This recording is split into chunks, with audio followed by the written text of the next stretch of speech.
Good evening and welcome back to Cannon Chatter TV. I'm G Talks Arsenal, your host for tonight's show. And obviously we're here for episode 3 of the Rumour Mill. And let's just say, boy, it's been a busy couple of days after, I don't know, about maybe 3 or 4 days of a quiet transfer window. All of a sudden, it's absolutely exploded. So yeah, I'm here with obviously, fellow Cannon Chatter member, Bobby. How you doing, Bobby? Yeah, man, I'm blessed, man. Sun's shining. It's a beautiful day. What more can I say? I finished work a little bit early, like 4:30, something like that, and I've been in the park with the missus, had some food. Yeah. All my other daughters have come round. I come back home, and it's just vibes, man. It's just lovely, and when the sun's out, everyone's just everyone's on a different level, aren't they? You know, 100%. ugly people look beautiful. Beautiful people look even more beautiful. It's just a great time, isn't it? You know what I'm saying? It is. And the thing is, in England, you know what I mean, when the weather's sweet, you got to make the most of it. You have to, but because come Sunday, Monday, it's going to be thunderstorms. I'm hearing, so you got to make the most of it. You know what I mean? Warming, bro. We're in the middle of it, man. Yeah, man. But yeah, before we get started, how was the holiday? Because I know you was away with the family in Thailand for a couple of weeks. Yeah, man, it was blessed. I remember I told you before. My mum lives in New Zealand. She moved there like 5 years ago. So. And I saw her once about a year after she left in Dubai, but then I haven't been able to see her, obviously because of COVID. New Zealand's been one of the countries that proper lockdown. They only had a few cases and that. So we did book to see her 2-3 years ago, but it got obviously because of COVID. So the first time I've seen her in like 4 years, and even though I'm a big 45-year-old man, it was still miss your mum. You realize how much you miss your mum. You know what I'm saying when she's 100%. Like, so it was nice to see. I took her mum out there as well, my nan. So okay, yeah. You know, obviously I got 7 kids. I took 6 of them out there with me. You know, so only one of them left there. So it was a good time, man. 2 weeks, 5-star hotel, private beach. Did all the sites. It was just nice. It was just nice to see every day. It was nice, you know. I was looking, I was following it obviously on Instagram and WhatsApp, and obviously I messaged you a couple of times, but it was beautiful. It was beautiful because it's, you know what, like life's so short, man. So it's important to spend quality time, man, with your loved ones. You know what I mean? I'm not gonna lie though, it was like after a while it was annoying me because it just looked so didn't want to rub it in and that, you know what I mean? But I'm like, man, every day, post. I'm like, come on, man. I'm sitting there like on my laptop working. Do you know what I mean? But that's the thing about holidays, man. They're just you enjoy it while you're there and you lap it up. But it's so quick because you're enjoying it, you know. And everyone says that fun goes fast, doesn't it? You know. Definitely. Good time. So I had to lap it up, and you know, I've been back a week already, and it feels like I was there yesterday. Do you know what I'm saying? Definitely. It's a little bit bittersweet, you know what I mean? I've had a little bit of holiday blues over the last week. I'm not gonna lie. But, well, you're back now. You're back. You've had your annual leave, so you're back to Cannon Chatter Matters. Come back just as the transfer window's open, and perfect timing, really. Perfect timing, definitely. Time to be a gooner. No, 100%. So yeah, what we'll do is we'll run the intro video, and then we'll obviously get started. See you on the other side. Arsenal have gone through an entire league campaign without losing. The first time it's happened.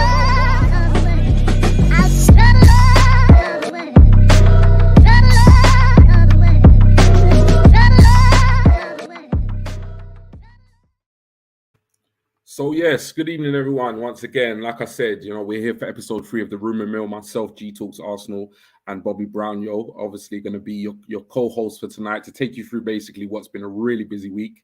When I say busy week, it started off pretty slow. And then all of a sudden over the last kind of 24 hours to 48 hours, it's absolutely exploded. There's been signings, there's been links, there's been rumors, there's been all sorts happening. And I think what is really clear at the moment is it's very clear that, you know, the window for Arsenal is very much taking shape. And, you know, I know it's been a bit of a roller coaster of emotions over the last week. A lot of Gooners being quite frustrated in terms of lack of activity. And I think, well, Arsenal just, you know, came out of nowhere and just, you know, blew us away with a signing, you know, absolutely, you know, out of the blue. So we'll get into all of that, but obviously we'll head over to the chat first.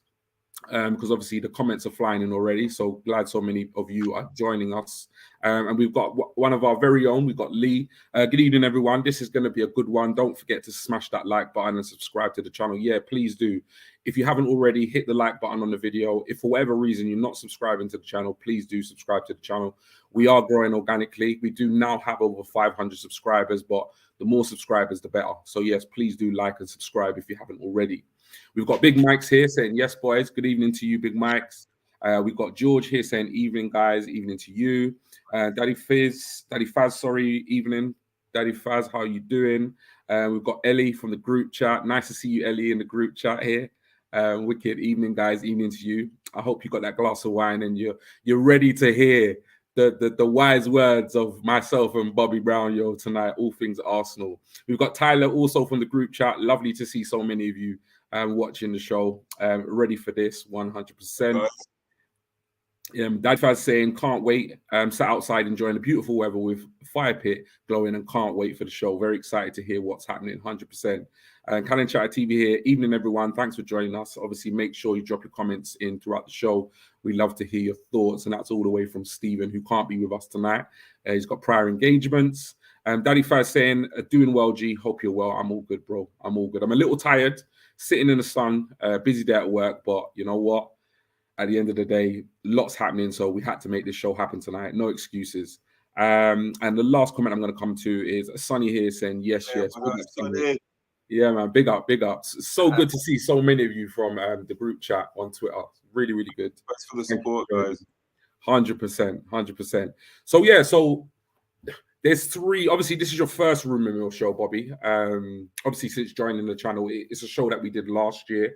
We ran it through the summer. It's really, really interesting. I think, like all Gooners, whether you like a transfer window or not, it's an interesting time, for all Gooners.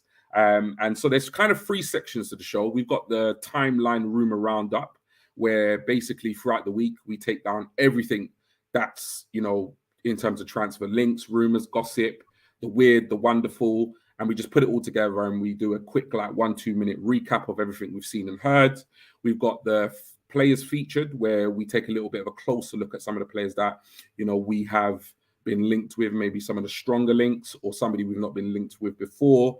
And then at the end of the show, we've got the ridiculous rumor of the week. So we'll kick off with the first part of the show, which is the Timeline Rumour Roundup, and I will literally just go through these and just give you an idea in case you missed anything over the last week. So we've got Leon obviously signed Lacazette on a free transfer until 2025 as he departed Arsenal and announced his departure from the club, as well as Arsenal did. Jesus and Tielemans are priority signings for Arsenal this window, with talks ongoing for months with both players' representatives. Reports stating Jesus is done and Tielemans deal to follow. Arsenal will need to pay close to 50 million euros if they want to sign Scamacca this summer, after it was revealed the Italian is now open to leaving Italy. It will have to be close to 100 million pounds, or say euros, I'd say, to tempt Napoli to sell Osimhen to Bayern or Arsenal this window. Reports Arsenal will not bid anywhere near close to their valuation and have somewhat pulled out of the race to sign Osimhen. However, contrasting or conflicting reports say that we're actually readying a second bid for him. Fabian Ruiz is likely to cost Arsenal 25 million this summer if we are still in the hunt for his signature.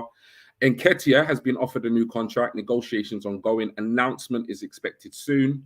Mikel Arteta has another Belgian on his wish list, aside from Yuri Tielemans, Brighton winger Leandro Trossard. Arsenal are monitoring the situation of Amadou Onana from Lille, who is seen as the next Paul Pogba. William Saliba has rejected Napoli's approach and informed Arsenal that he will be staying with the club. Arsenal are closely monitoring 20-year-old Belgium attacker Charles de Ketelaere. Roma are still interested in signing Xhaka and hope the signing of Yuri Tielemans would pave the way for his exit from the club. Forest have made contact this week to check on Ainsley Maitland-Niles' availability and have made him a transfer priority as they look to rebuild for their upcoming Premier League campaign. Arsenal have reportedly set to battle out with Spurs over Torino centre-back Gleison Bremer. He's right-footed but generally plays on the left or centre-back of a three. Arsenal still very much interested in Bologna midfielder Jordi Scunton. Atalanta are considering a loan and also possibly a permanent move for Nuno Tavares. We're going to get there. I'm about halfway through. Arsenal have opened contact with representatives of Jared Bowen over a possible transfer. He's amongst a long list of potential transfer targets, which include Leeds United's Rafinha. Barcelona are looking to sell Memphis Depay this summer, with Arsenal among interested teams. Fulham are in talks to sign goalkeeper Bernd Leno from Arsenal. He has 1 year left on his contract and is keen to stay in London. Arsenal are exploring the transfer of Marco Asensio after contacting the player's agents. Arsenal reportedly put Pablo Mari up for sale at a cost of £13 million. Both Lazio and Milan are keen, whilst Lazio would prefer season-long loan, as the Italian clubs often do. Arsenal, yeah, go on. No, nothing. Okay, no, we'll go after. Arsenal are furious at Fiorentina's derisory offer of €7 million for Lucas Torreira. They didn't even entertain or respond. Things have been strained between the two clubs since the Vlahovic deal fell through. Arsenal and PSG would both be willing to pay up to £100 million in order to sign Christopher Nkunku. Sevilla are willing to listen to offers for their Moroccan striker Youssef N. Nesri. Amid interest from both Arsenal and West Ham, expected to be anything from 26 million upwards. Arsenal have started the process to sign Fenerbahce's 17-year-old midfielder Ardu Güler this summer. Güler is contracted until 2025 and it's thought Fenerbahce would want roughly 25 million. Arsenal are apparently knocking on the door with an offer. Birmingham City have agreed a deal to sign kiddo Taylor Hart on a season-long loan from Arsenal. Arsenal have inquired about Ajax centre-back Lisandro Martinez and have had a £30 million bid rejected, but expected to return with an improved offer. And lastly, linked today, Arsenal are considering a move for Espanyol striker Raul de Thomas. The player has a €70 million release clause attached, but reports say they'll consider selling de Thomas for around 25 million. And those are the timeline rumour roundup. That's all the rumours, yeah. Where'd you get all them from? Where were they? Was that multiple sources or that? Literally, anytime somebody puts up a tweet about, so whether it comes from a European news journalist, media, or whether it be a newspaper article, etc. The weird and the wonderful, we just write them down and we just read them out. And that's literally all the kind of ones that we picked up over the last, obviously, 7 days. So yeah, that was a bit mad. Before, what we're going to do now is we're going to move into speaking about two signings that we have actually made, not rumours, confirmed signings, not necessarily by the club, but one confirmed by the club and another one confirmed by Fabrizio only yesterday and today. But before we do that, we'll quickly go to the comments and then I'll shut up and I'll let Bobby speak. Right, so Gary here saying, hello, G and Bobby and chat room. Good evening to you. Tyler laughing. I know, mate, that was an absolute mission reading that out. Absolute mission. We have been active. Yes, we have. We have really been active. I think it's about 27 different links over the course of the last week. That's a hell of a timeline. It is. And Jamie here saying that top looks fire, Bobby. Absolutely. I can't wait for the black and gold one to come out in July. Fake from Thailand, so don't worry about that. Nice. And there, Jamie saying, well done, G, getting through that. Yeah, 100%. That was an absolute effort. Tyler here saying, I'm really surprised no one has been interested in Lamptey. He's played well last season, being good for us, I reckon. We might even come back to that at the end of the show. So, Bobby, I'm going to give you your chance now to have something to say because I feel like I've been nattering on. Now, obviously, Arsenal have confirmed their first signing of the summer. Well, not necessarily first signing, but first new signing, because obviously we did sign, the Matt Turner, the American goalkeeper, and we did sign the centre-back trustee from the MLS. But in terms of new signings this window, obviously, we were linked with and have confirmed the signing of the 19-year-old Brazilian winger or versatile player, Marquinhos, from Sao Paulo for a reported fee of about £3.5 million. Now, it's a bit of a weird one here because it wasn't necessarily a fee that we had to pay. If reports are correct, we could have got the player on a free, but there seemed to be like some kind of understanding between Edu and Sao Paulo where he wanted to make a gesture of the £3.5 million fee because he wants kind of first refusal on obviously a lot of their upcoming talents that come through their academy, etc.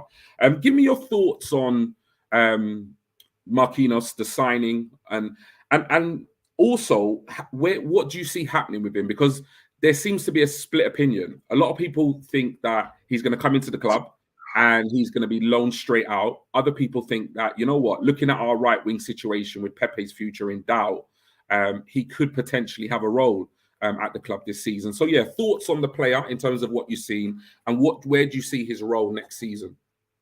Well, first of all, the signing, I'm really happy about. But what one thing it does say to me is that Edu has got contacts over in Brazil, and he's going to use them when he can. And this is a signing that shows us that, because there's been a few other boys that have left South America and have gone to other teams that I thought, are we not in for them? But obviously, we're not going to be signing every single kid that comes out of South America. But the fact that we were in for some, and the one that we have signed, in Martinelli, has been absolutely fantastic. He came. I don't think he's played a youth team game. Martinelli's basically been in the first team since he come. So this boy could do the same thing, and the fact that he's played first team minutes this year says that obviously he's ready to play at the men's level. I've only seen clips of him. No one really knows anything about him. So what I've seen, he looks good, but clips are just clips, aren't they? You know what I mean? I think what will probably happen, I don't know, but what I think will probably happen is he'll be assessed, won't he? He'll be assessed in pre-season. We'll see how he stacks up in some of the friendlies. And if he does okay, that will probably determine what we do in the transfer market in terms of signing a Rafinha type kind of player, what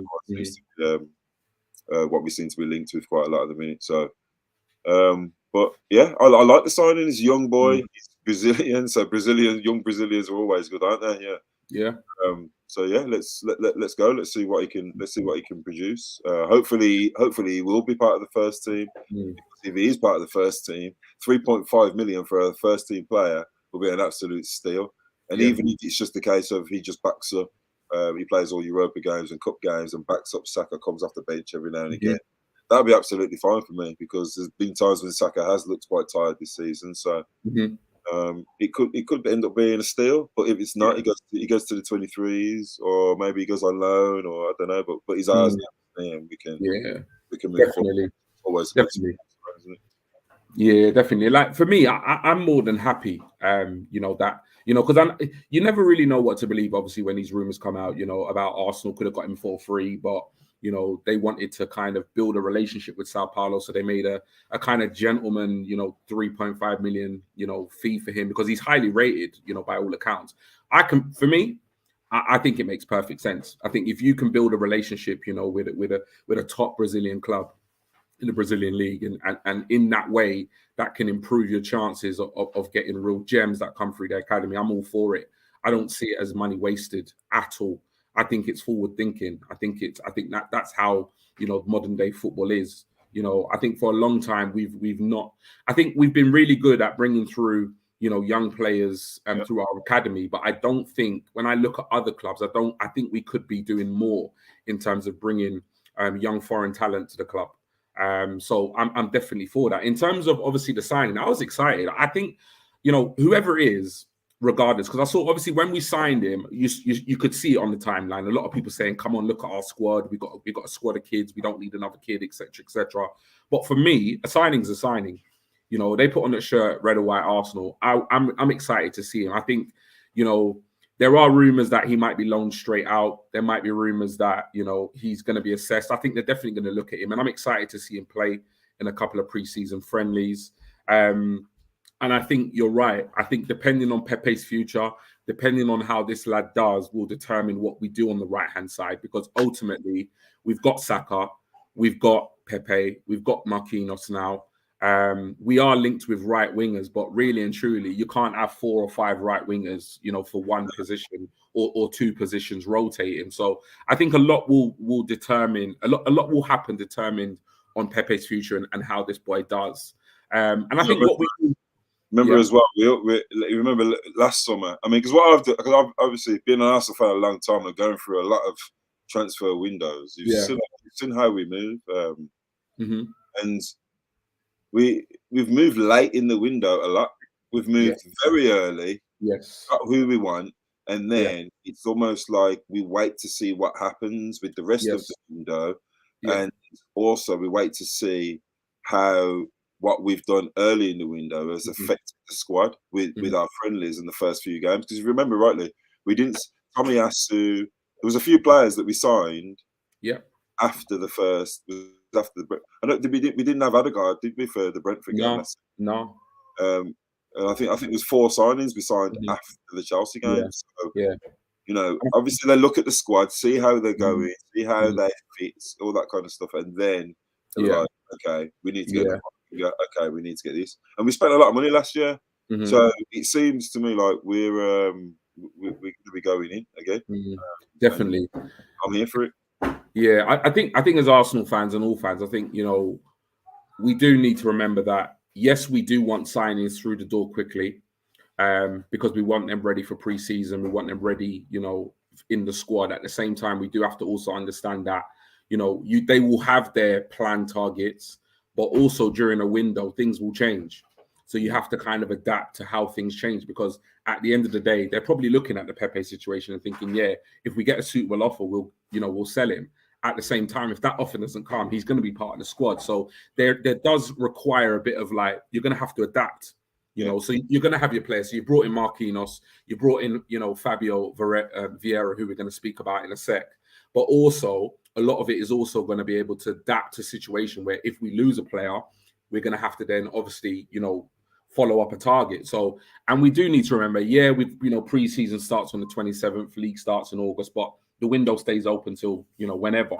So there's gonna be quick moves and they're gonna be late moves in and out of the club. And I think we just need to kind of understand that. And I know as Arsenal fans, sometimes we get frustrated, but it is what it is. But yeah, we'll go to the chat before we move on to Fabio Vieira, just see what people are saying. So we've got here Lee's here trying to break our hearts here, saying Sky Sports breaking news: Arsenal's interest in Tielemans appears to have diminished. Tyler saying, "Oh yeah." Tyler saying, "Lee, don't upset me. I'm shedding a tear right now." Oh, man. Better. You can't run. Sonny saying, Rob Dorset saying on Sky Sports that Tielemans is signing a 1-year extension at Leicester. Okay, we'll see if that develops. Tyler saying no, he's very upset. Stephen on the Cannon Chatter account is saying, yeah, but Sky also don't know what position 2-game Tommy plays, and said he was offered around the Premier League and nobody wanted him. Sky literally are the worst source. They are. They're not great. Tyler saying, hear that, 100% mate. And Sonny saying, Dorset is a bit of a mouthpiece for Midland clubs, either true or asked to put that out. No problem. Right. Next player that we're going to go on to is a player that has not been officially announced as an Arsenal player by, obviously, Arsenal Football Club. But yeah, after, obviously, the signing of Marquinhos, you'll know from the group chat and obviously from the timeline, you know, a lot of Arsenal fans, including myself, at times were starting to get a bit worried, even though the window had only been open 3 or 4 days. It's crazy, I know. We do get really irrational at times. Getting a bit worried about the lack of activity. And I think a lot of that was to do with, you know, the business, seeing City doing business, Liverpool doing business, Spurs doing business, etc. And then literally from absolutely nowhere yesterday, no prior links. And that was from even the most reliable sources of, you know, Ornstein, you know, Fab. Nobody saw this coming. Out of the blue, Arsenal basically, you know, wrapped up a signing. Now, obviously, they didn't just contact the player on that day and sign the player and announce the player, etc. Obviously, this has been in the works for a while, but, you know, nobody knew this was happening. So Fabio Vieira, Fabrizio has literally tweeted a couple of hours ago that this deal is now sealed, done and dusted.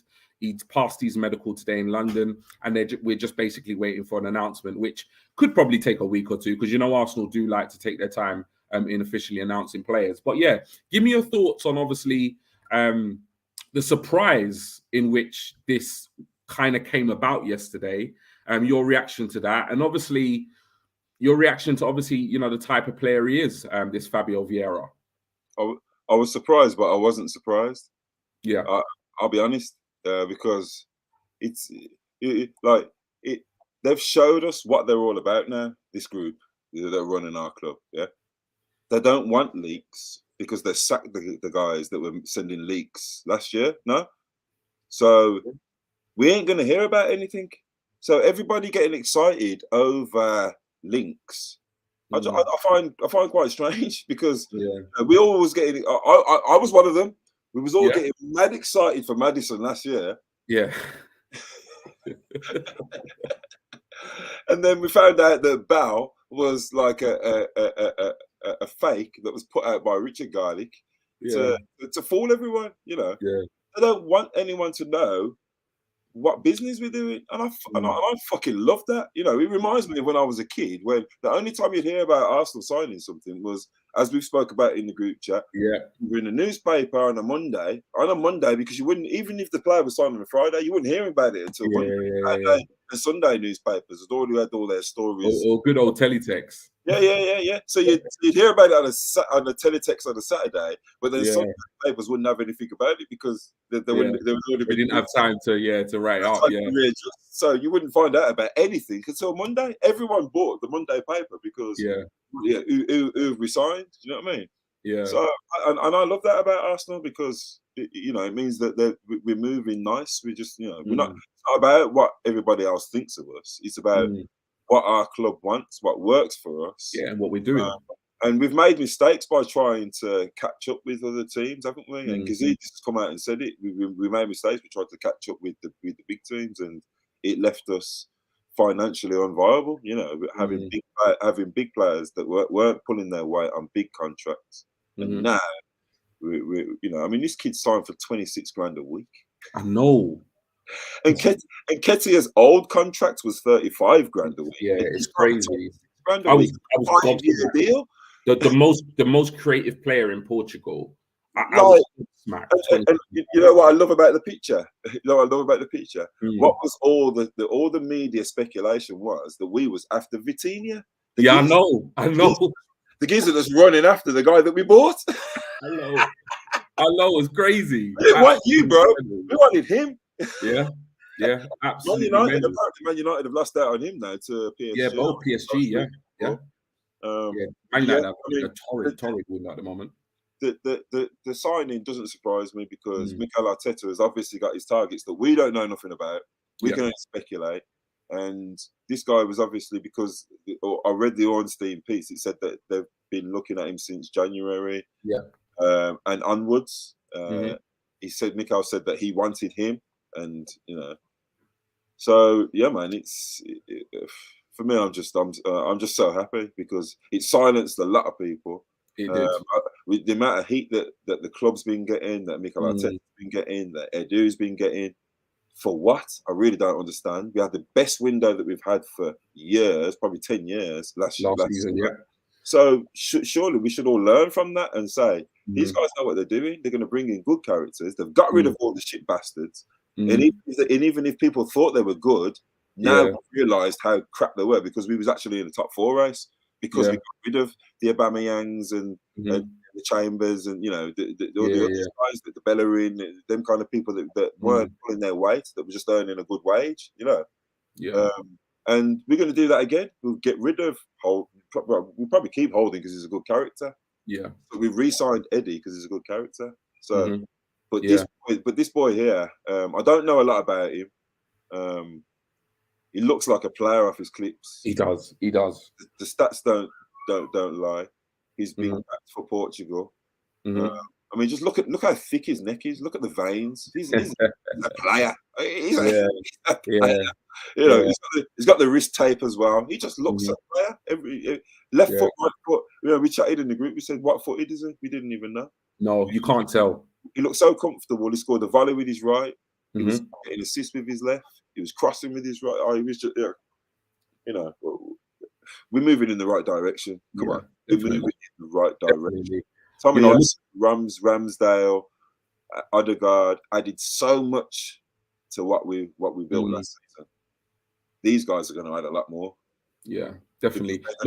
Looking at his, when you look at his stats, we at the end of the day we say, football's not played on paper, and sometimes stats can be misleading. But 27 starts last season, the most most creative player in the Portuguese league. 16 assists, 7 goals. That's some return for a 22-year-old, 21, 22-year-old. My line manager, he is Portuguese. He lives in the UK, but obviously he's a Sporting fan. And I know they won the league. It wasn't this season because Porto won the league this season. And he said this geezer was absolutely instrumental in them winning that. And he was thrilled. He was thrilled when it was announced that Arsenal signed him. He said he's absolutely quality. He said, he's been an absolute thorn in most of the teams and team side in the Portuguese league. He's been their kind of, playmaker, game changer throughout a lot of their league games. One of the main reasons why they've actually, won back the Portuguese league after Sporting won it the season before. He told me he's versatile. He can play across the middle. He can play inside. Yeah, he can play inside forward. He played left back in the Champions League. He played left back for 3 games. Second striker, shadow striker, all sorts, false 9. So it looks like a very, very promising signing. So obviously, I think something else he said he was player of the tournament in a recent under-21 competition, which Portugal took part in. So it sounds great, and I think if you look at the reaction of Porto fans online, they're absolutely gutted. They gutted, yeah. Absolutely gutted, and that says a lot. That's a massive thing, man. That says a lot. When you see the reaction of fans. Why haven't we heard about this guy? I don't know. I honestly don't know. Just think about the hype around Diaz. Yeah. You heard loads about him. Yeah, I don't know. Honestly, I don't know. This guy's stats were better than Diaz. Yeah. 100%. We didn't hear anything about him. Yeah. Well, Arteta clearly did. Because he bloody signed him. So man didn't come and demand 100 grand a week. He's on 26 grand a week. We got scholars on more than him. Yeah, that's crazy. Balogun's on more than him. It's crazy. No, it's mad. But yeah, I think. And we didn't pay the release clause either. No, either. That's another thing. We actually negotiated a lower fee. And we paid 55? Yeah, and that's literally unheard of. So that's why a player has a release clause. That's literally unheard of. So that's why we give the 3 million for Marquinhos. So exactly. we saved 10 million there. We throw a little 3 million. Yeah, and he's working. No one don't want to give him the respect, That's what you put. You put in the group chat. You was like, yeah, that's my technical director. I saw that. That's my director. We'll head back to the chat before we move on to some of the featured players. But yeah, 2 signings in. Obviously, like I said, Arsenal have not announced it. But all the reports are very reliable in that he was already in London yesterday when the news broke. He'd taken his medical today, and they're saying literally over the weekend or early next week there might be an announcement. But to be honest, Arsenal will announce him when they're ready. So we don't know when that's going to happen. We've got here saying Mobe Guna, nice to see you again. What's up, family? Big up yourself. We've got Daddy Faz here saying decent young talent. Marquinhos, but will need nurturing. Excited by this signing. Not reading too much into Tillemans at the moment. Fabio Vieira looks a good fit. Lee here saying young defender Harry Clark says his goodbyes to the Hibs fans after his loan spell. Will be interesting to see what happens to him. Indeed, it will. I think there's quite a few young players that are around the kind of under 23s like Patino. Kiddo has gone to Birmingham. You've got the striker. What's his name? I think he's from like Estonia or something like that. He plays for the under 23s. He's pretty good. We bought him from Fulham. It'd be interesting to see what happens to him this season. There's quite a few young talented players that I think will probably go out on loan at some stage. Jamie here saying being linked to Stoke. Okay, so he's been linked to Stoke. Yep, club feels like it's running better. 100% it does. Tyler, 100% excited for the season. And now here, good evening now. Big up, mans. Big up yourself. So yeah, in terms of the players that we're going to feature, like I say, I think in terms of next week, because me and Stephen were talking about this before we went live, and we said that I think we're going to somewhat change the way we do these rumor shows next week, because I think what's happening is I think what you will see now we're starting to do some business is a lot of these links that I read out in the beginning of the show will just disappear naturally. Because I think a lot of the players that we were linked in terms of being a potential playmaker, we've signed Vieira, we probably won't be linked with. So I think what you'll start to see is maybe less links and you might start to see concrete links, and then all of a sudden you'll see a random signing. So I think we'll slightly tweak the way we do the shows from next week. But one of the players that we were linked with over the last week or so was an interesting one, and it was this geezer here. Now, I think all Arsenal fans, one of the things that Arsenal fans have been talking about is the centre-back situation. And notably for the fact that Saliba has confirmed he's coming back. Basically Saliba confirmed everything that Arteta had been saying all season, which is he's going to be coming back. He's going to be part of the first team. So, we've got, Ben White, we've got Gabriel. At the moment, we've got Holding, Saliba, and we've got a couple of players that can play centre-back. Katie can play centre-back. Tommy can play centre-back. But at the end of the day, you'd like to think we'd need a fifth choice, or not necessarily a fifth choice, but a fifth centre-back. Now, obviously, Mari looks like he's going to be out the club before the end of the window. So we are linked to, or predominantly we've been linked with the Ajax centre-back tonight. But we've also been linked with this geezer, Sven Botman, a 22-year-old Dutch player, centre-back, predominantly plays on the left side, who plays for Lille. Now, what do you make of this player? Do you know much about him? Is he the type of centre-back that you would, welcome, into the club, in this summer window? Yeah, I've actually bought him on Pez, and he's got this this low trajectory. Them guys that can ping the ball, like spray a pass. He's got a sweet left foot. Not on Pez. I'm on about in real life. Because I obviously, I watch League One. He's a decent player. He's not amazing. One player he reminds me of is Joachim Anderson, who was at Fulham. Okay, the year before that Crystal Palace have signed now. They're kind of similar. He's not fantastic in one-on-one duels, but on the ball he's quite tasty. He's quite nice, So I see the link, but I see him being linked with so many other teams. Lots of teams. Yeah, I kind of thought that he was bound for either Newcastle or AC or one of them teams. If they didn't get married, they were going to try and sign him. So I don't know. Maybe we could be linked to it, because I do think that Mikel Arteta does want another left-sided centre back. I always look at Man City and think that he always buys centre backs. So I think maybe Mikel Arteta will be doing the same thing, because we're kind of looking like we're heading towards that model and having two hybrid players in every single position. 100%. But if they're two-footed, even better. But if they're specialists in that foot on that side of the pitch that they play, that seems to be something big that Mikel Arteta is going to be going for. So I can understand why the links are there, but as I've said before, I think most of the players that we get linked with, we're not signing. Yeah. Because no one knows who we're signing. So it's one of those. Yeah, exactly. Yeah, I understand the links, but I don't think it's. I don't think it's going to be happening.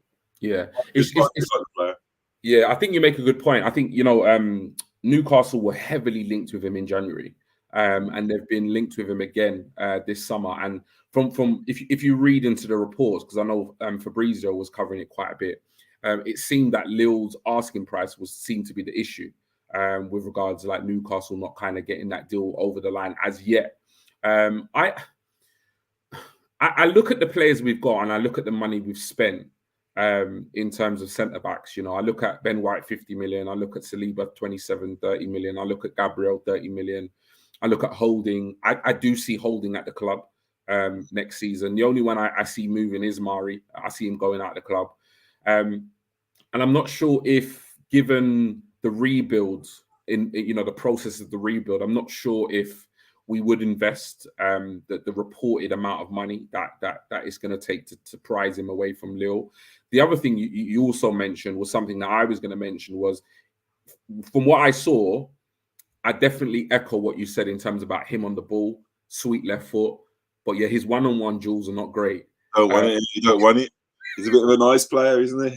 Yeah, like I saw some clips where he really, really struggled in some key areas as well. Like there were times when he gave away like horrendous penalties, and he seemed to struggle. I don't know if you saw this, but he seemed to struggle against pacey players as well.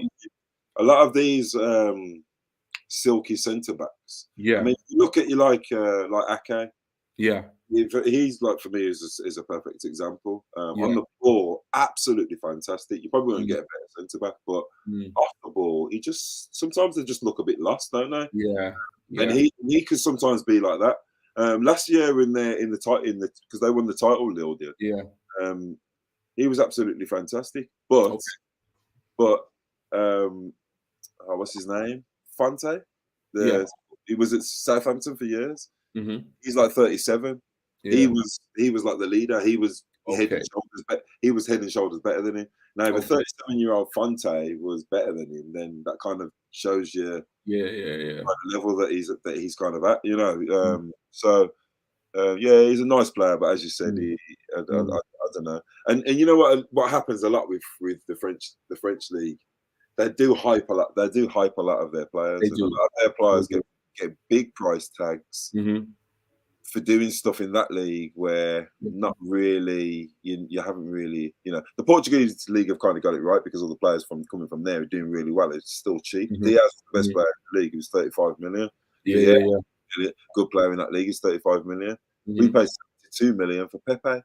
Yeah, I know, it's crazy. Yeah, we all know how that's ended up. Yeah, exactly. So, but one thing I do notice is I think that our club noticed this. I think they recognise this because we haven't done that since, have we? No, we haven't. We haven't had learning from mistakes, isn't it? That's what it's about. Look how much we paid for Tomiyasu. Yeah.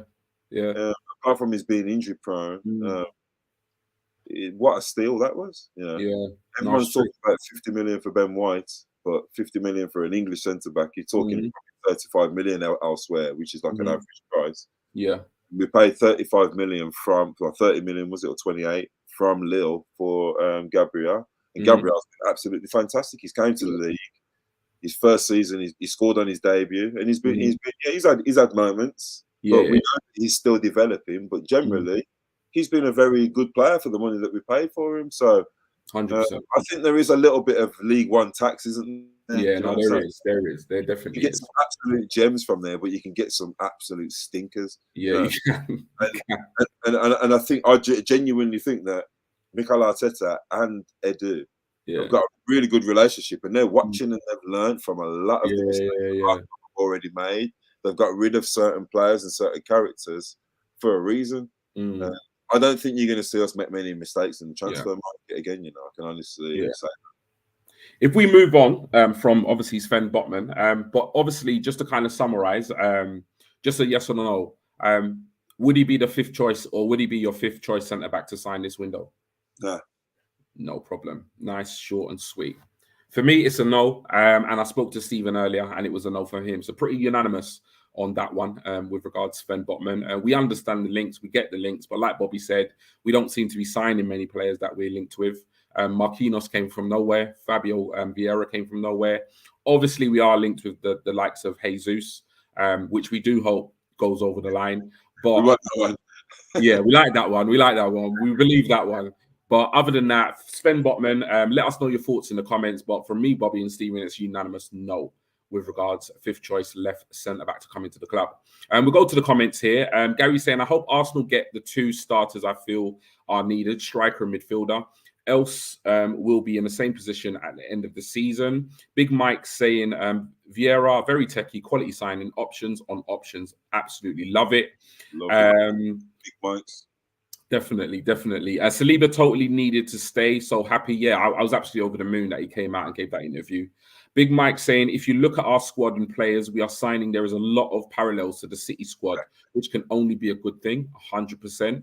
Have the likes of Rekic and Ballard and surely money saver as fifth centre back. It's an interesting one. The rumours, we mentioned this in the Time Line Rumour Roundup about Rekic. There's rumours that he might be going out on loan next season. Personally, I don't think he's good enough.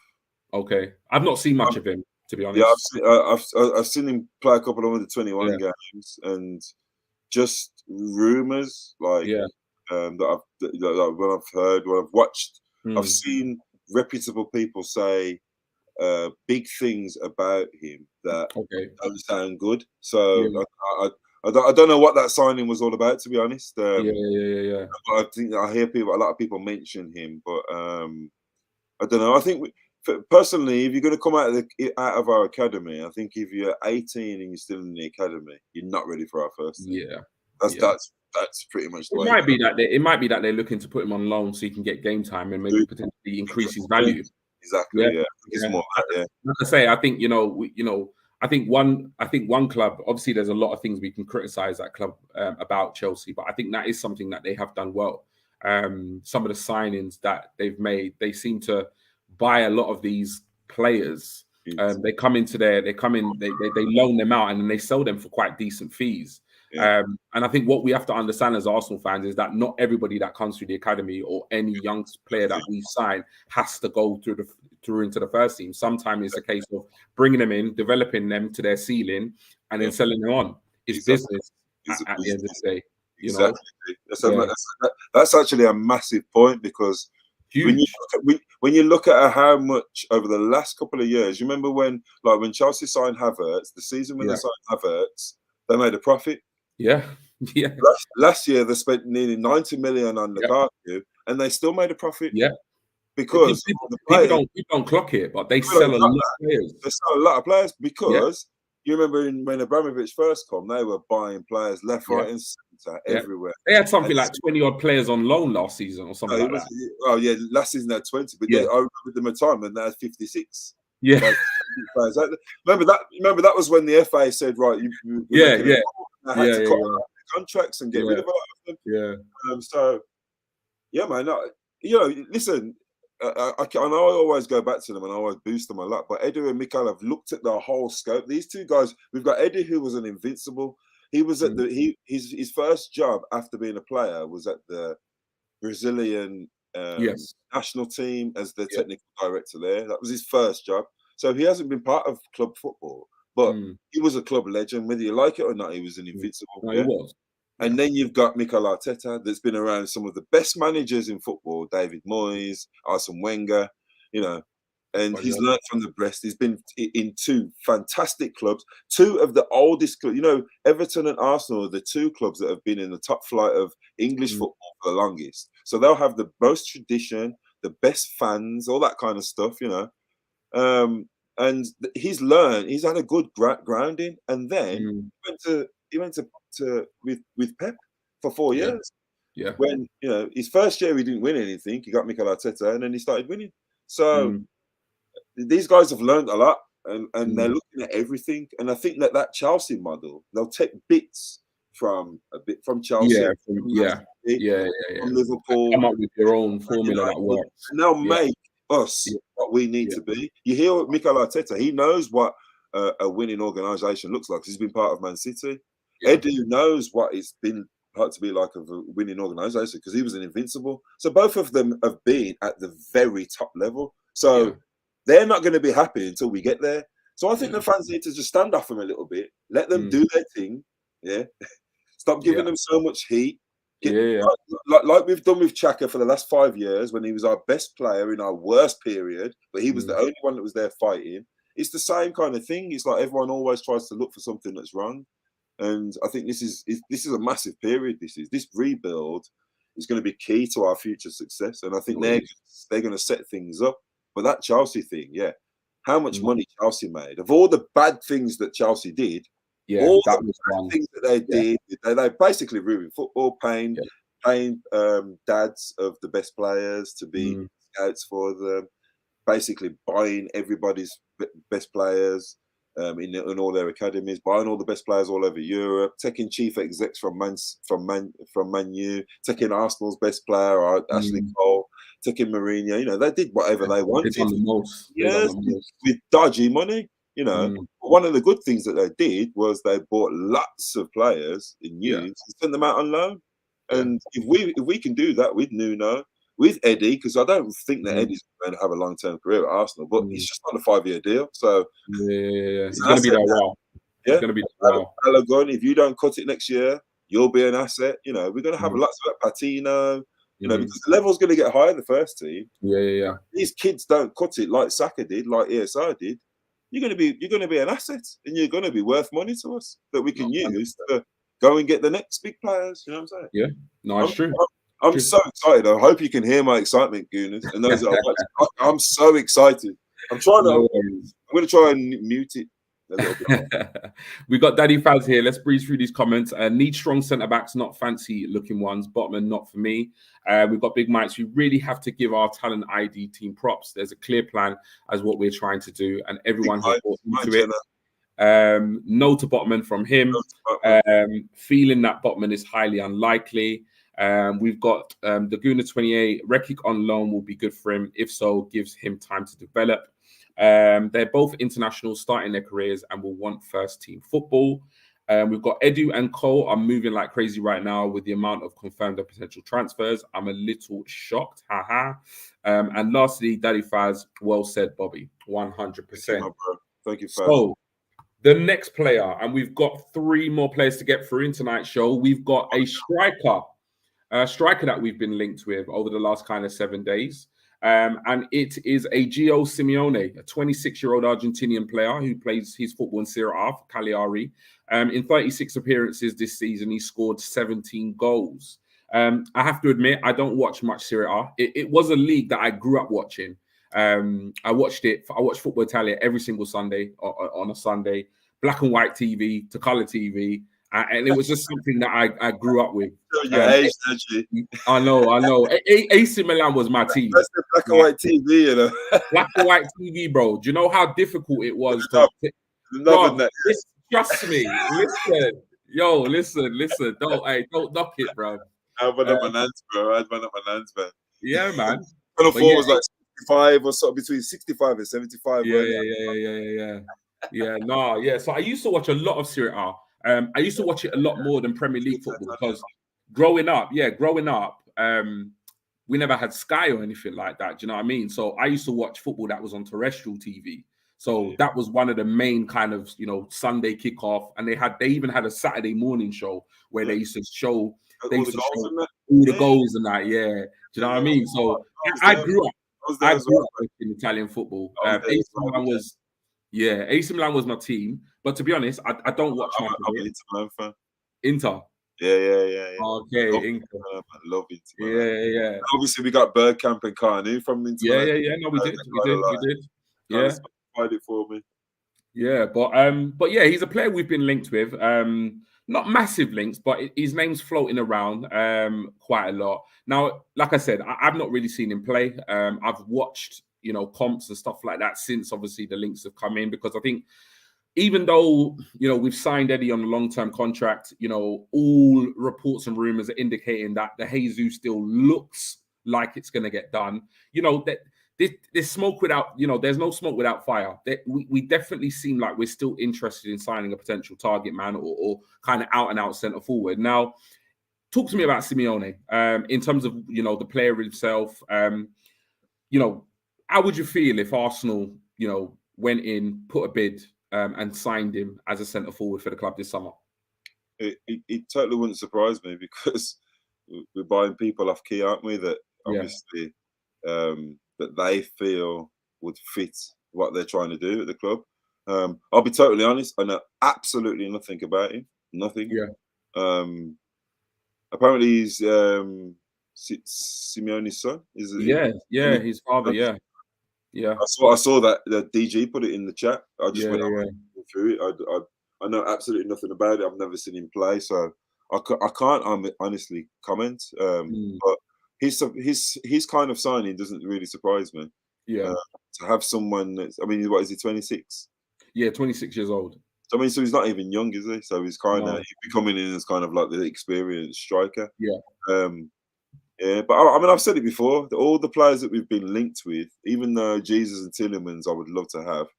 I've got a feeling that we're not going to get, because we signed loads of players that none of us have a clue that we was going to sign.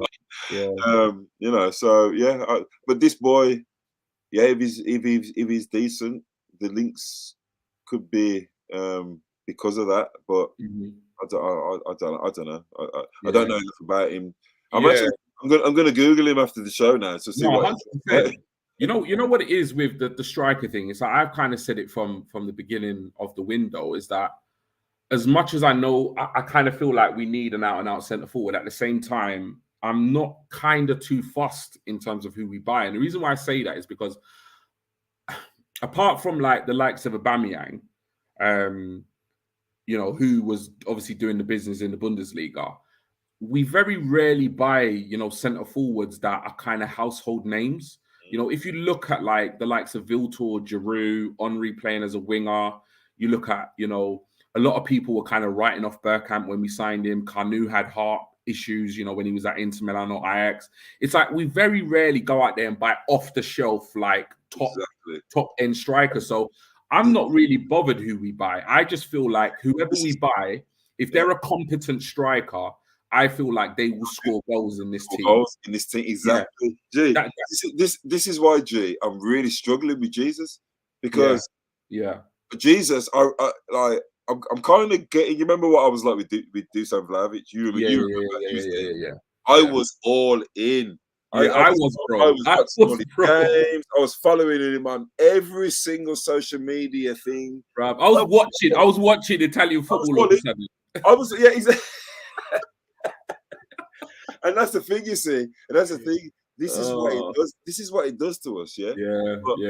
I'm trying not to do this with Jesus, because I want him so bad, but I can't see it happening. There's a part of me that just can't see it happening because the links are so strong. But when Orny speaks, and the fact that Mikel was with him at Man City, and the fact that they've signed Haaland and they haven't announced his number 9 shirt, that means Jesus must be definitely leaving. Unless someone else is going to buy him, it makes sense. It makes sense. Yeah, it all makes sense. So, I don't know. It is a tricky one. It is a tricky one. I don't. But I put it in the chat earlier. I don't want to think that we're going to have Jesus, Rafinha, Pepe, Saka, ESR, Martinelli, Eddie, all as options. I just I can't. But if he does, that is tasty, and that's what Mikel Arteta wants, isn't it? So we'll see, man. We'll see. So, like for me, with Gio Simeone, I'm going to be honest. I spoke to Stephen about him earlier because he intended to come on the show, but he couldn't. He was a no with regards, you know, Gio Simeone. We didn't really go into details as to why. I'm on the fence with this one, and the reason why is because I'm not completely convinced about any of the strikers that we're particularly linked with. I'd love Jesus, but I think Jesus offers us more than just being a centre forward. He's versatile. He can play across the front three. Premier League proven. Sorry, can I just interrupt you for 1 second? Yeah, you can have it. You can have it back. Yeah. If we get Jesus.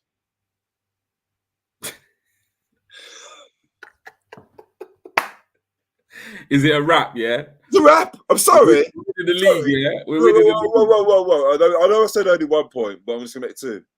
Did you see what we did with Eddie and Lacazette? Bro, that's what I'm saying, man. Yeah. If we get Jesus, Sorry, carry on. Sorry. No, it's true. Like, and that's what I say. That's why for me, I'm sitting on the fence with this one because I honestly believe that we just need to sign a competent striker. If we sign a competent striker, somebody who instinctively can finish, who can offer us, you know, a problem in the box, a problem out of the box, and from looking at his clips, he can do that. I'd be happy.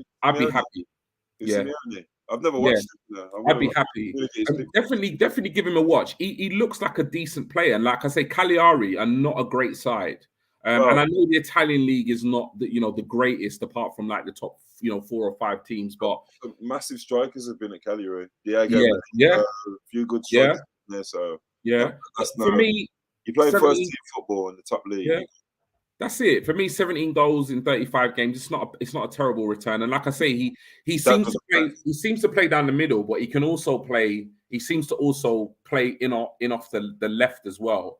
And yeah, like I said, I'm not completely convinced by him, but I'm going to sit on the fence with this one because I do think, to be honest, when I look at the way we played football last season and the chances we created, I honestly believe I don't think it really matters who we sign. I think if we sign Gio Simeone, if we sign Osimhen, if we sign any of those players, I just think they're going to score a hatful of goals in this side. as you see what Eddie did at the end of the season. Yeah. Do you know what I mean? So I'm pretty much sitting on the fence. What you got to look at is, I mean, I'm a coach, so the processes on our pitch. Yeah. You've got really able left and right backs that can ball carry and can create. Then you've got Saka, probably the best young English winger at the moment in the game. 100%. Then you've got Martinelli, probably the best young Brazilian winger in the game. Then you've got Odegaard, the Norwegian captain. Then you've got a mixture of Chaka, Partey, Lokonga that can do their job at depth. So all that striker needs to do is just wait there. Do his job, man. Do his job. You know what I'm saying? One-on-one. If you got a little, even if you got a little side step. Yeah. Score. If you can score off one, you remember that the header that Eddie missed against Everton away, where he jumped up at back post and it went wide. Yeah. Any other striker in the world would score that. You know what I'm saying? Yeah.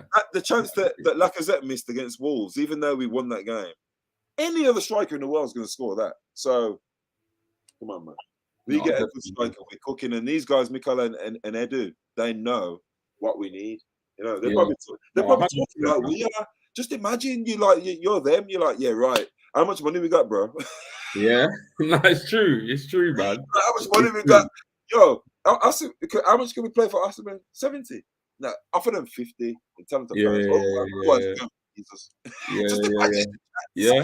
having, you know, they were both players for the team, you know what I'm saying? They both wore the badge with pride, you know what I'm saying? Like, it's different. It's a different team now, you know what I mean? Pep ain't got no connection to Man City. Klopp ain't got no connection to Liverpool. None of them. Our guys actually love our club. Lay off them, man. Give them some time, man. Give them time to do their job, innit? When we're controlling the thing and everyone's loving us, we'll see what go on there. Yeah, no, I do. I think the Fabio Vieira signing for me, I think gave me the reminder that I need to just chill. Yeah. I was gonna message you personally, you know. Yeah, no, it did because like. I think like I was finding myself like, oh man, what's going on? Like, what's going on? And that news breaking yesterday and that signing going over the line just literally gave me the reminder to just say, you know what, bro, these men are working in it. They're working, just chill in it, and then just enjoy it for what it is, and just chill. But yeah, man. So we'll go to the comments. So happy. Yeah, definitely. We've got 2 more players to go through, so we'll breeze through these comments real quick. James Richardson, right, G? Yeah, 100% football Italian. Galazio, I used to love that. Absolutely love it. Big Mike's, I think Jesus is done. Too many green flags. Big Mike saying Simeone is a no for me. We've got Gunnar 28. I've said this before, but having Jesus, Rafinha, Gabriel and Martinelli in the same squad, it's a Brazilian takeover at Arsenal. Very similar to the French one under Wenger. We've also got Big Mike's. Jesus is good at pressing too and scores a lot of headed goals for a small guy. We've got here, I'm not convinced on Jesus. I like how hardworking he is, but I still want us to have someone who is prolific in front of goal. Right, so I can see this like Mimi Brown in here, like, oh my days. There's a lot of comments, but I don't really see any comments related to football, so I'm not really going to read them out unless they're related to football. Thanks for that. Tyler here saying, had to sit in the garden. House is too hot. Loving the stream though. No problem. Thanks, Tyler. So yeah, the next player that we're gonna look up, and it's one that I massively struggle with his name here. 27-year-old Milinkovic Savic, whatever his name is. He's the 27-year-old Serbian attacking midfielder that plays his football in Serie A for Lazio. Looking at his stats, I was absolutely gobsmacked. You know what? Doing these shows has made me realize that I need to watch more Italian football, because I'm looking at some of these players, I'm looking at their stats, and I'm thinking to myself, like, obviously I know who he is. He's been around for a while, but I'm thinking this guy got 22 goal contributions in 37 games. He scored 11 goals and he assisted 11 goals. He was one of the most kind of creative and end product players in Serie A last season. Love him. Yeah, go. Take it away. Take it away. He's like I'm going to probably get killed for this, but he's like a hybrid Xhaka. Okay. He's got one of the sweetest left foots you'll ever see. Hard working, technically efficient. Doesn't do no lollipops and all that. Just wears black boots, rolls his socks up, long sleeves, normal guy, works his ass off. He's a proper footballer. If we can get this guy, I've never seen him have a bad game. Yeah. Every time I've watched him play, I don't watch him loads. I'm not saying I've watched him loads, but he's only young, but he seems like he's been around for years. Like, yeah, I know. That's what I was thinking. Because when we were linked with him, I was thinking like this guy must be in his 30s now. Yeah, he's been around for years, man. But he's a good player. You know what he's with him? I followed him on I think his Instagram for a long time, and from when he was a kid, because when he first came out, I watched him, and I've just watched him ever since. Yeah, and he does like things in training, all them little tricks and lollipops, and like bends the ball into the goal top post left foot. Yeah. So. But normally those kind of players, they're not that serious on the pitch. Yeah. But if you look at Lazio, because I've got Sky Sports app, you go through Sky Sports and look and see who's started what game. If you look at Lazio's games, he starts every game. Yeah. Facts, without doubt. Yeah. Any other player could be there or thereabouts, but Savic plays every single game. But it's like remember when what's his name? I can't remember the guy with the mohawk played for Napoli. He's Serbian. Is he Serbian or is he? Oh gosh, I know who you're talking about. His name will come to me. Just every game he played for Napoli, he was always a 7 out of 10. You know, baller. It was almost like Napoli's best player. I think he's playing in Turkey, or I think he's playing in Turkey or something. He's still got the same hair and everything. Yeah, Hamsik, that's it. Big Mike's is coming. Hamsik, there you go. Hamsik, yeah. He's kind of like that kind of character. Like if we got him, he's gonna take some money though. Like you'd imagine. That's what I'm thinking. I think he might have just done a new deal. I might have looked at it, but he's a serious player. He's a serious player, G. Serious. No. Anytime Lazio play, you know, one of those players that, when you watch them, they always have time on the ball. They always find that simple pass, or they can do something extraordinary if they want to, if the game needs it. He's that kind of player. Yeah. Like, I don't know how Juve or AC Milan have already. Well, this is what I mean, because like a lot of the time in Italian, in Italian league, Juve obviously just take everybody, AC Milan, whatever. But he's been at Lazio a long time, Italian football, they're all broke at the minute, aren't they? All of them. Well, you think that, and Juventus still managed to sign everybody, don't they? Though, but they sign everybody on a free, don't they? You think more their big players. 5-year loan deal. Sign them on frees and then give them big massive contracts that they can't make. So it's crazy. Yeah, man. But if we get Savic, man, I'm all over that. Because he's a top quality player. I can't see him leaving Lazio. I can't see it. Yeah, I can't see it. And like for me, like I said, obviously, I think it's something that we definitely need in terms of our midfield, because when you look at the likes of Partey's shooting is more than questionable. Odegaard, he did chip in with goals this season, but obviously that's not massively part of his game. He's not really a massively goal-scoring midfielder.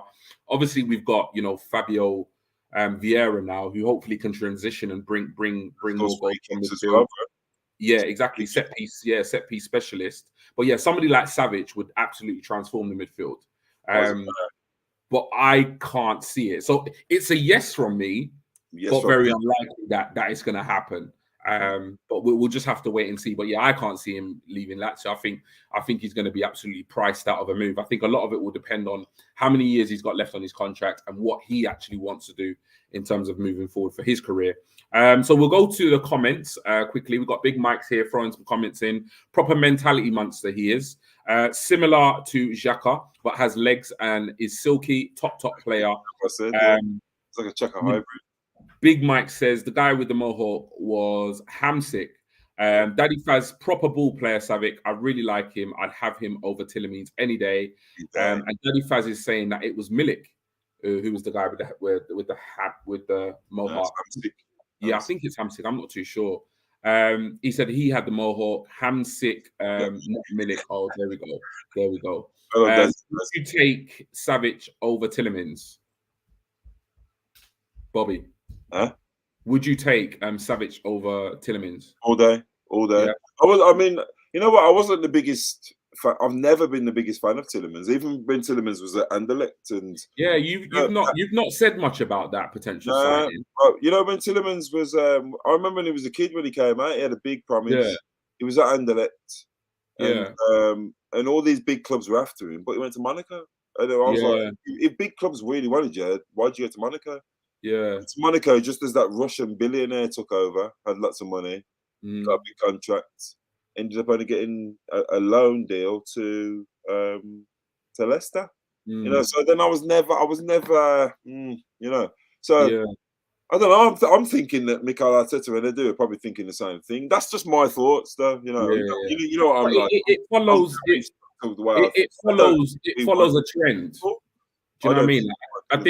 I think you're reading the market well, because I think it follows a trend. When you look at the players we signed last season, in the window, you know, they weren't fancied by anybody other than, you know, Edu and Mikel. If you look at Marquinhos, that came out of nowhere. If you look at Fabio Vieira, that came out of nowhere. So, you know, it's following that trend. You know, we're not signing players that we're necessarily heavily linked with. So don't get me wrong, I'd still take Tielemans because I do like him. You know, quality player. It'd be amazing. Yeah, but I don't know. It just doesn't seem like if it was linked with him so much, I think we'd have probably got it done by now. You know? Yeah, because it's a pretty straightforght deal. Like, or maybe it's one of them that we're waiting, like we did with Odegaard. Maybe last minute. See, we can get maybe we've got other targets like Vieira, like other. There's probably other. Maybe that's one that we could just get over the line like that. So if we can get them over the line, then maybe Tielemans. Yeah. We don't know. Yeah, it's true. It's true. But yeah, Big Mike's will definitely take Savic over Tielemans. Tyler here, last comment before we move on to the last player. Pretty sure Lazio got him on lock. He loves the club, but pretty sure his contract is a Mazza. Yeah, and that's what Bobby kind of touched upon there. So, Bobby, last one that we're going to go through in tonight's show. And it's a player that we've mentioned quite a bit on tonight's show in passing. And it's this gentleman here, Rafinha. Obviously from Leeds, Brazilian winger, 25. We all know about. We don't really need to go into much detail. We see him week in, week out in the Prem. Interestingly, when I was looking at his stats, he scored 11 goals last season for Leeds on the wing, but only 3 assists. What are your thoughts on? Because I know, like, just speaking on behalf of Stephen is a massive fan of Rafinha. And when he was giving me his yes and no's, he actually put a hell yes next to Rafinha.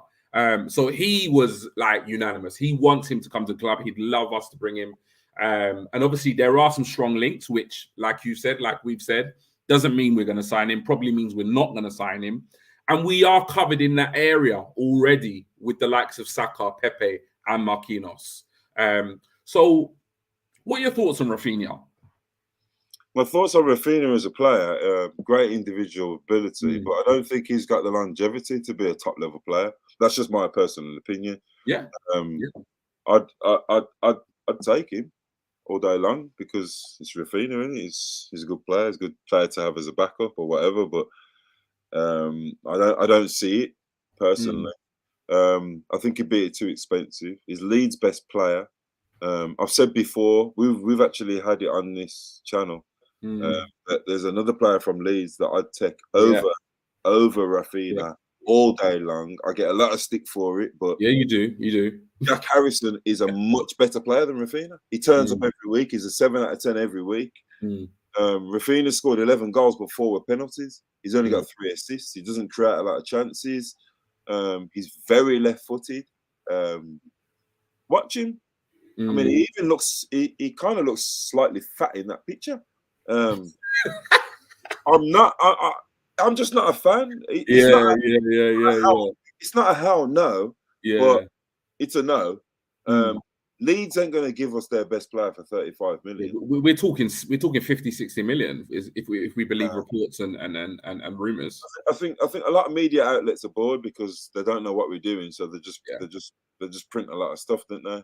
Because it was very hard the Arsenal Rafinha links when Leeds were getting relegated. Yes, they didn't get relegated. Exactly, and still there. So I just think that because they've got nothing else. Oh, Rafinha, let's link him to Arsenal. Yeah, the other thing is as well, he's you know, like for me, there's you got your flair players and then you got your robots, and he's very much a flair player, and we've got a flair player, haven't we? Yeah, Pepe, and he's dog shit. Can you see us buying Rafinha as well? Because the second half of the season, Rafinha didn't really turn up. Do you remember him at the Emirates? Do you remember him? His vigilance. When someone got sent off and he was there in their face and he lost it. That wasn't really a good audition in front of Mikel Arteta, really. Because I like that character. Do you think he wants another guy with the white wristband, full of tattoos, blonde highlights? I know DG talks a lot about all that stuff in the chat, but look at Mikel Arteta. He's had the same haircut for 25 years. Yeah, he don't like personality. He likes character. There's a difference between personality and character.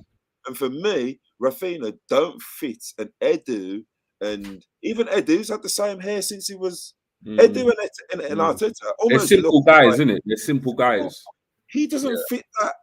And look at Vitina, who we signed. He just looks like a normal. I mean, Vieira, who we signed. He just looks like a normal kid. Nah, it's a no from me anyway because I don't rate him personally anyway. But I can't see us wanting him. I can't, even though Ornstein did say it. I don't think so. I think we're more likely to go for someone like a Terrier or someone who's a bit more basic, a bit more bog standard. I don't think we'd ever go for Nabry either with his and his pink. Yeah, that's gone dead quiet all of a sudden. That's just disappeared. Yeah. All of a sudden, no one is speaking about Nabry. Yeah, literally, that's just disappeared out of the news. You know what? For me, the right wing situation is like this. For me, I personally don't see us signing anybody. For that specifically for that right wing position. So the striker that can play there. Yeah, I just can't see it because I look at the squad, I look at Saka, I look at the Pepe situation, and I look at the Marquinhos signing. And for me, there's just too much going on there for then us to take 50, 60 million out of our budget to then go and splash on, Rafinha. I like Rafinha. I like him as well. Yeah. I think, if we were to sell Pepe, Marquinhos went on loan, I think rotation between Saka and Rafinha is absolute fire. Because I think, as you said in the beginning of the show, that we do need a player that can come in, particularly the fact that we're in Europe this season. It's a congested fixture pile up because of the World Cup and so forth. So Saka is going to need to be able to sit out. He can't play Saturday, Thursday, Sunday every single week. So we're going to need somebody to come in, and whether that's Pepe stepping up next season, because I don't think it's a foregone conclusion that he's going to leave, because I don't think Arsenal are going to sell him for peanuts. I think if the right offer doesn't come in, I think the days are gone of Arsenal just saying, "Oh yeah, go on then, here, take him for 5 million." Because if you look at the Torreira situation, they've told Fiorentina where to go. Yeah, exactly. You know what I mean? So I can't see us just giving up Pepe away. I think if the right offer doesn't come in, I think Pepe is going to get told to basically knuckle down and get on with it. And then we've obviously got the Marquinhos player who is going to get looked at and potentially can play there as well. So I think Rafinha is a lot of hyped up speculation and paper talk. I think if we had him, obviously we're not going to, we're going to be, pretty hyped about it. He's a quality Premier League proven player. He comes in, he competes for a spot with Saka. But for me, I'd take him. It's a yes for me. I would take him. But I see this very much like a lot of the links at the moment with the likes of Savic, with the likes of Botman. I just don't see it happening. I don't see us investing 50 million. I don't see Leeds being easy negotiators in this one. And I don't see us coughing up 60 million for him. I just personally can't see it. As much as I'd like to see it, I personally can't see it. So it is a yes for me, but I just can't see it. G, just imagine we got him. Wow. I know. And that's why, remember what I just said to you about Jesus. You remember what I just said to you about Jesus? Like, we had Eddie and Lacazette. I know. So just imagine we had him coming off the bench. Yeah, for Saka. Like, Jesus. Wow. Yeah. Yeah. Next season's going to be fun times, man. I tell you. It's gonna be fun. And Liverpool are losing Mane, by the way. He's going. Yeah, that's massive, So that's absolutely massive. You remember, I said to you guys, I've said it in the chat as well. I said sometimes you got to look at what other teams are doing to chart where your success is going to be. Yeah. I always said that we would do well last season because West Ham were in Europe, Leicester were in Europe, and Man United were in the Champions League. They ended up finishing 8th or 7th. Was it 7th or 8th? They were. I think it was. Huh? We finished 5th. West Ham 6th. Man United 7th. Yeah. 7th, yeah. So Leicester 8th. So it's going to be a good time for us. Liverpool have got a lot. Diaz is no Mane. I'm telling you that now. And Jota as well. He started to drop him in all the big games. He started to drop Diaz in the big games because Mane is top drawer, man. And then you've got Salah in his last year. Is he going to perform the same way? Because he's thinking about his next contract that he knows. People are saying, isn't it? If you look at the stats and the performances after AFCON, Mane carried Liverpool. He did. I've said it I've said it. We was there. He was watching all the games and stuff. Yeah. Salah looked like he was affected by that, But I mean, we don't know whether if Mane going means that they're going to give Salah that big bumper deal. Yeah, it could be because they can't give them to both. Exactly. You're talking like what, $1 million, probably about £1 million a week if they kept both. Do you know what I mean? Yeah, exactly. But at the same time, is Salah going to have the same hunger that he's had for the last few years? Yeah, is he going to be the same player? He's not Messi. He's not Messi and Ronaldo. No, he's not. And Lewandowski. Those are the players that seem to still be doing it in there. He's 31 now. I know it's off topic, but given his age, him and Mane are kind of turning 30, etc.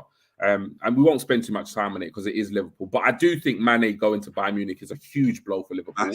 But if you were obviously from what was being said is that Mane, did it the right way. Klopp respect his wishes that he wanted a new challenge. But if you were Klopp and you were Liverpool right now, would you give Salah what he wants? What?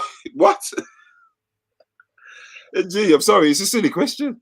Salah has been Liverpool for since he signed. I remember when he signed from Roma, and that was the time when we used to do Dream Team with my football team, all my mates and that. And you can look at everybody else's Dream Team. Everyone put Salah in apart from me, and I was like, "Why are they all putting Salah in?" It was like that year. It was like that year when guaranteed points, bro. Yeah, it was like that year when West Ham signed. What's the guy who's at Marseille now? He scores the free kick. Oh, the French you. Yeah. You know what I'm about. Payet. Yeah. Everyone put him in, and I missed the trick. I was like, "What are you putting Payet in?" And he scored 2. I was like, "I'm putting him in now." And they put Salah in the first day. I think they must have beat someone 3-0. Salah scored 2. I was like, I was like 15th of the first week. So I was like, I'm putting Salah in. And every single team, Dream Team, FPL, all them things. He's a guaranteed. He's a guaranteed. Yeah. Sorry, you give him the bag. He's your franchise. He's your club. Salah's been everything. Without Salah, they wouldn't have even been anywhere near Man City. Man City have got Mahrez, Foden. So what's taking? Why is it not? Why is the contract extension not happening? Because Liverpool are broke. Liverpool haven't got rich Arabs. They're not the same as. They've signed Nunes 50-60 million or something with 20 million in add-ons, which they can pay over a period of time and give him 120 grand a week. Yeah, Salah wants 500 grand a week. He's been on 220 for the last 4 years. He wants big money now. He's and the thing is, his agent has told him. Can you imagine Salah leaving for a free? Wow.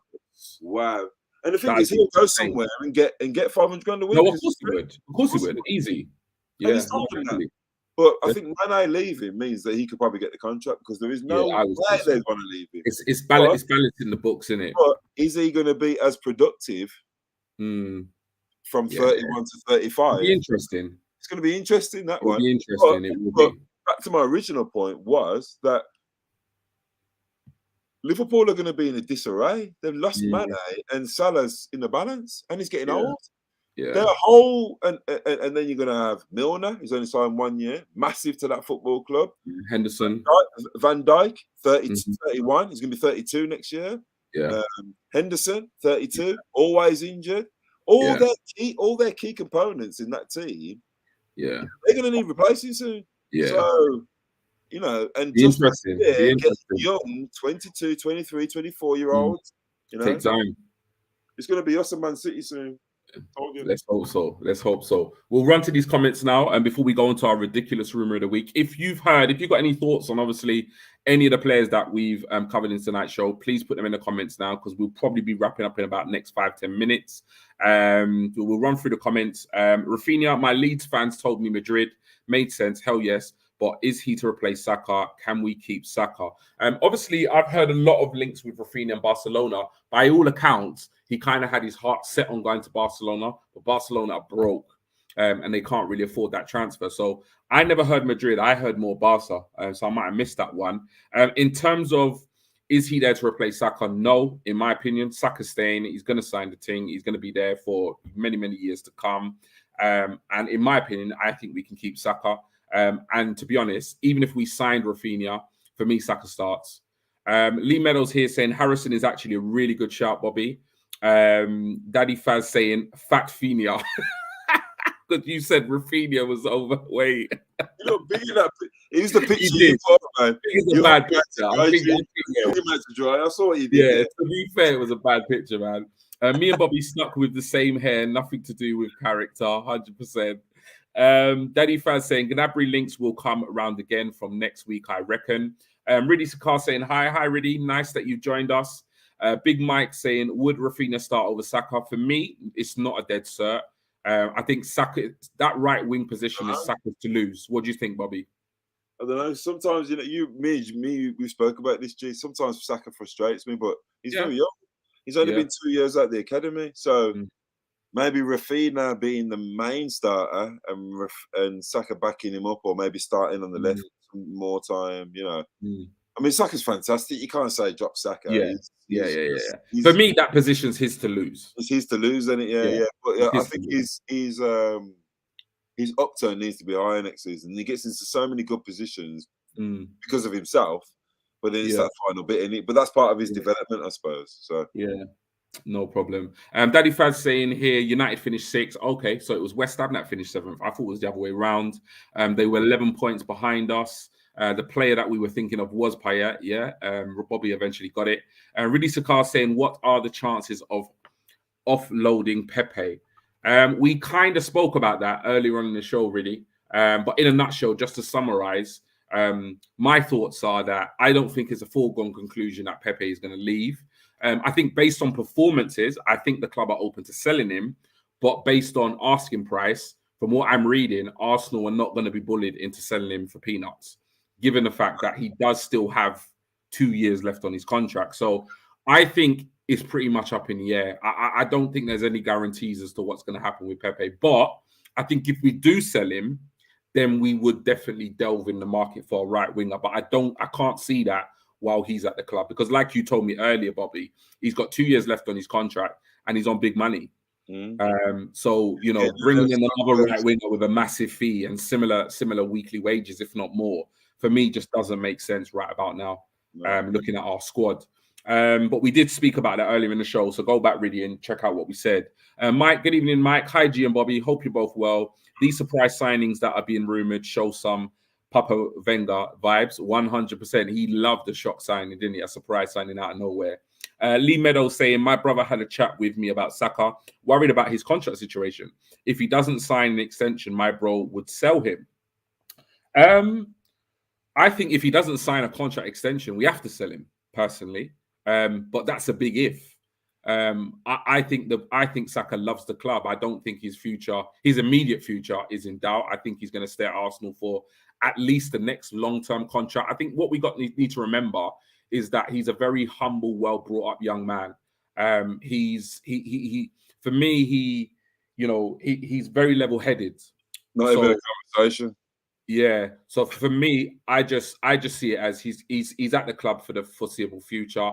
At the end of the day, if the unforeseeable happened and he refused to sign a contract, then we'd have no other reason but to sell him, because we'd have to make some money, and we can't let a player like that walk out the club. But I don't envision it. I think he'll sign a contract, and I think the announcement will come sooner than we think. Really Sakar saying, if Pepe stays, I cannot see Rafinha coming in. Exactly. And Mike saying, Saka player of the season last season, we won't be selling him. We'd be foolish. 100%. Please do put any last minute thoughts or comments or questions in the chat, because we are going to be rounding things up. But I got a ridiculous rumor of the week. I got it from Stephen. I don't know if you've heard anybody, but I'll share Stephen's one now. He saw a rumor that 36-year-old Edin Dzeko is basically poised for a £4 million move to Real Madrid. That was the ridiculous rumor of the week. If that happens, I'd be absolutely gobsmacked, given the fact that they've got Benzema at the club. I can't see a 36-year-old Edin Dzeko going to Real Madrid this summer or at any point at this point. So that's a ridiculous rumor of the week from the Cannon Chatter team. Have you seen any rumors that have really kind of like surprised you or raised an eyebrow at?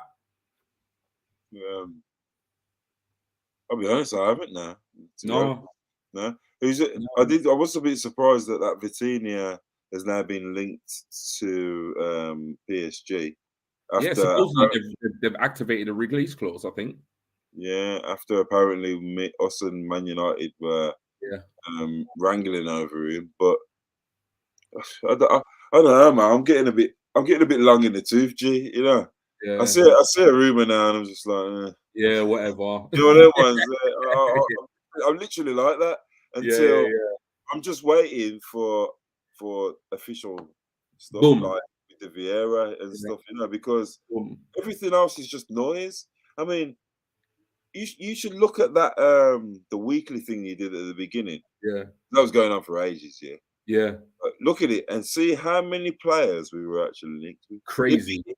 It would be interesting to like do a head count, isn't it?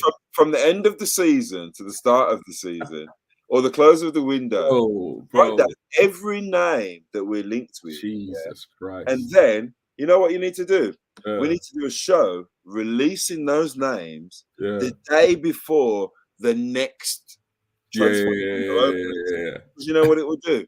It will calm gooners down, because they'll be like, no, it's true. Wow, we were linked with 68 players. Yeah. And we signed 5. And we signed 5 on the list. And they were all at the bottom. And yeah, that's what I'm saying. It's crazy. It is crazy. It's crazy. But don't forget, you know, like where a lot of, I'm not just saying you because you're a little bit older, but I listen to all the guys in the group and stuff, all the younger guys and stuff. Yeah, you got to remember, like 10 years ago, I was there at the beginning of social media and the Dybala, the Higuain, you know, Mavilla. Was it Mavilla? Oh, Mavilla. Mavilla. How many years? Draxler, Benzema, Juninho, Benzema. Ronaldo, we had him to train. Ibrahimovic, Yaya Toure, sent him on loan to Beveren. You know, I've been there, and I emotionally invested for a whole 100%, summer, bro. 100%. Only to get kicked squarely in the nuts. Yeah, season starts, and you've only signed Peter Cech. Yeah, yeah. That window, bro. Listen.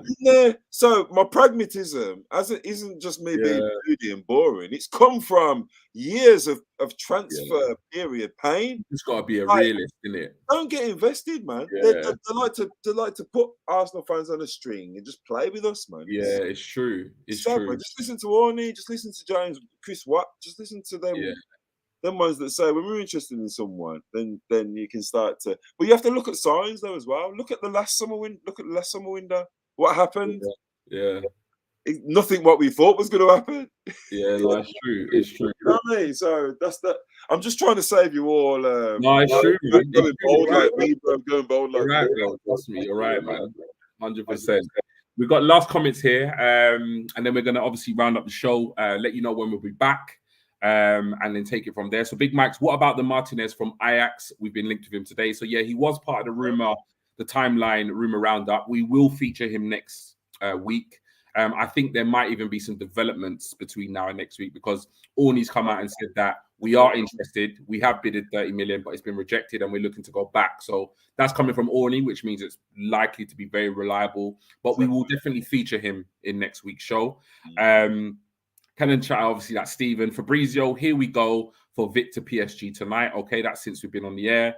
Ridley Sakar, Tillermean staying at Leicester with 1 year extension. I don't know if that's confirmed or if that's a rumor, but that is something that's been circulating. I saw Yaya versus Barnett. How long? I was there. Yaya Toure. Yeah. I know. I was so gutted, man. Every pre-season for years we played. Yeah. About 5 times over the last 20 years, and I saw the Yaya Toure was there. Crazy, man. We won 5-2, 5. Yeah, like that. I think. Yeah. Work permit issues, weren't it? How long has Saka got on his contract? I think it's 2 years. Yes, wouldn't willingly sell, but it's not just the club's choice. Spurs was lucky Kane didn't go on strike. They had him locked down for like quite a few years, so he was never in control of that situation. Saka wouldn't do that though, and we're going to develop him. That's our best play. And that sums up everything. That rounds up everything for this week's episode 3. I love doing these shows. It's really good to have you back, Bobby. Obviously, I know you love chatting about Arsenal, and to be honest, I think me and you could be here till midnight definitely. if we, if we had our choice. But good show. We will be back. At the moment, I've got Wednesday. I've kind of earmarked Wednesdays as the show's day to do. Also, it will probably be likely again 9:30, depending on availability. So from us, we'll be back next week, Wednesday. If that does change, obviously, we'll let you know. But massive thank you for everybody who's tuned in. Massively, appreciate your support. The fact that you guys, whatever day it is, we set these shows up, you come, you support, you fill up the chat box. It's absolutely fantastic, and we really, really do appreciate your support. If for whatever reason you haven't liked the video, please do like the video. If you haven't subscribed, please do subscribe, and please do spread the word.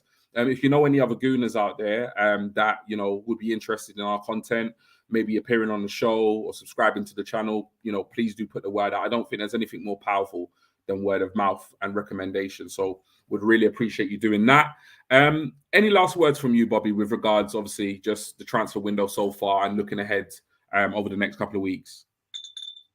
Well, looking ahead over the next couple of weeks, I'm just excited to see what happens. I don't feel emotional at all. Since these guys have got in control. Do you remember when Edu made Mikel Arteta the manager? Yes. There was a change of role, wasn't there? Change of role, wasn't there?